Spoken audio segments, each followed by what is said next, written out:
చూస్ country delight, live better. ఇప్పుడే country delight app ని download చేసుకోండి. ఆపరేషన్ సింధూర్ తర్వాత ఆత్మనిర్భర్ భారత్ అంటే డిఫెన్స్ ఇండస్ట్రీనే అనేటువంటి అభిప్రాయం అందరిలోనూ కలుగుతోంది. దీన్నే ఎక్స్ట్రాక్ట్ చేసేటువంటి పనిలో ఆంధ్రప్రదేశ్ సీఎం చంద్రబాబు నాయుడు ఫోకస్ పెట్టారు. ఢిల్లీ పర్యటనలో ఉన్నటువంటి ఆయన కేంద్ర మంత్రులతో వరుస భేటీలు నిర్వహిస్తున్నారు. రాష్ట్రానికి కావాల్సినటువంటి వనరులు, కేంద్రం కేటాయించాల్సినటువంటి కేటాయింపులు, వీటిపైనే ఎక్కువ ఫోకస్ పెడుతుంది. ఈ క్రమంలో అనేక మంది కేంద్ర మంత్రుల్ని కలుస్తున్నారు.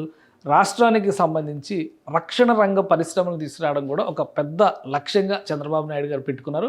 ఈ మధ్య ప్రధానమంత్రి నరేంద్ర మోడీ ఏపీ టూర్ సందర్భంగా క్షిపణి వ్యవస్థకు సంబంధించి ఆంధ్రప్రదేశ్లో నాగాయలంక మండలంలో ఉండేటువంటి ఒక క్షిపణి రక్షక వ్యవస్థని ఏర్పాటు చేసే మిసైల్ టెస్టింగ్ రేంజ్ని ఏర్పాటు చేసేటువంటి ప్రాజెక్టుకి కేంద్ర ప్రభుత్వం గ్రీన్ సిగ్నల్ ఇచ్చింది. అదే తరహాలో డిఫెన్స్ రిలేటెడ్ ఇండస్ట్రీస్ని పెద్ద ఎత్తున ఆంధ్రప్రదేశ్లో ఏర్పాటు చేసేందుకు కేంద్రం సహకరించాలనే విజ్ఞప్తిని కేంద్ర రక్షణ శాఖ మంత్రి రాజ్నాథ్ సింగ్తో భేటీ అయి చంద్రబాబు నాయుడు విజ్ఞప్తి చేశారు. దానికి సంబంధించినటువంటి విశేషాలని ఆయనే ట్వీట్ చేశారు. పలువురు కేంద్ర మంత్రుల్ని చంద్రబాబు నాయుడు కలుస్తున్నారు. ఆ క్రమంలోనే కేంద్ర union minister for new and renewable energy Prahlad జోషితో భేటీ అయ్యారు. రాష్ట్రానికి కావాల్సినటువంటి అంశాల గురించి కేంద్ర మంత్రులు, రాష్ట్రానికి చెందినటువంటి కేంద్ర మంత్రులు పెమ్మసాని చంద్రశేఖర్, అలానే రామ్మోహన్ నాయుడు కూడా ఇక్కడ ఉన్నారు. రాష్ట్ర అవసరాలని వివరించేటువంటి ప్రయత్నం చేశారు. రాష్ట్ర ప్రభుత్వ తరపున వచ్చినటువంటి అధికారులు, మంత్రులు కూడా ఈ భేటీలో పాల్గొన్నారు. రాష్ట్రానికి సంబంధించి 20 లక్షల వరకు రూఫ్ టాప్ అంటే పిఎం సూర్యఘర్ ముఫ్త్ బిజిలీ యోజన అని కేంద్ర ప్రభుత్వం ఒక పథకాన్ని అమలు చేస్తుంది. దానికి సంబంధించి 20 లక్షల కనెక్షన్స్ కావాలనేటువంటి విజ్ఞప్తి. దాదాపు 30 లక్షల కనెక్షన్స్ అడిగారు. ఉచితంగా ఇచ్చేవి 20 లక్షల కనెక్షన్స్ ఉండాలి. 10 లక్షల కనెక్షన్స్ వరకు సబ్సిడైజ్డ్ కనెక్షన్స్ని ఇవ్వండి అనేటువంటి విజ్ఞప్తి చేశారు. పిఎం సూర్యఘర్ ముఫ్త్ బిజిలీ యోజన ఈ పథకం అంటే ఎస్సీ ఎస్టీలకి చెందినటువంటి కుటుంబాలకి ఉచితంగా ఏర్పాటు చేస్తారు. అంటే విద్యుత్ సప్లై కూడా ఉచితంగా వాడుకునేటువంటి అవకాశం ఉంటుంది. అంతా కూడా సౌర ఫలకాలను ఏర్పాటు చేయడం ద్వారా విద్యుత్ జనరేట్ చేసి ఆ కుటుంబానికి ఉచిత విద్యుత్ ఇస్తారు. అక్కడ ఉండేటువంటి సర్ప్లస్ పవర్ని మెయిన్ గ్రిడ్కి కనెక్ట్ చేస్తారు. సో దానికి సంబంధించినటువంటి చర్చ జరిగింది. ఆ అంశాన్ని చంద్రబాబు నాయుడు షేర్ చేశారు. దీంతోపాటు రక్షణ శాఖ మంత్రి రాజ్నాథ్ సింగ్తో జరిగినటువంటి భేటీ సారాంశాన్ని కూడా ఇందులో వివరించారు. రక్షణ శాఖ మంత్రి రాజ్నాథ్ సింగ్తో ఈ ప్రతినిధులందరూ కూడా, రాష్ట్ర ప్రతినిధులు, మంత్రులు, ఎంపీలు అందరూ కూడా భేటీ అయ్యారు.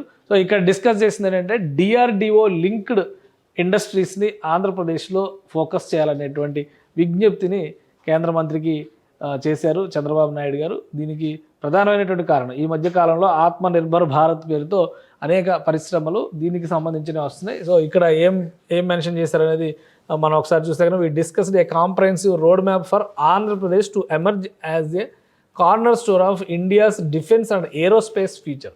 డిఫెన్స్ అండ్ ఏరోస్పేస్ ఈ రెండు సెక్టార్లో కూడా పరిశ్రమల్ని with the proposals ranging from thematic defence hubs and DRDO linked centres of excellence to strategic infrastructure and policy innovations. వీటన్నిటి కోసం ఆంధ్రప్రదేశ్ ప్రభుత్వం రెడీగా ఉంది. Andhra Pradesh is fully geared to contribute the Atmanirbhar Bharat, grateful for encouraging response and assurance of full support.